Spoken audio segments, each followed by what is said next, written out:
Sinalakay naman ng Presidential Anti-Organized Crime Commission nagkatuwang ang iba pang law enforcement agency ang isang online lending company sa Pasig City.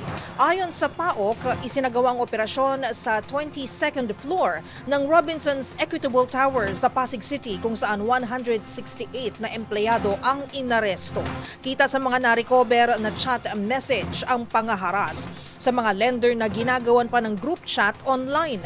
Bago ito nabatid na isang lalaki mula sa Valenzuela City ang nagpakamatay matapos na hindi kayanin ang pananakot at harassment ng mga tao na nasa likod ng Easy Peso.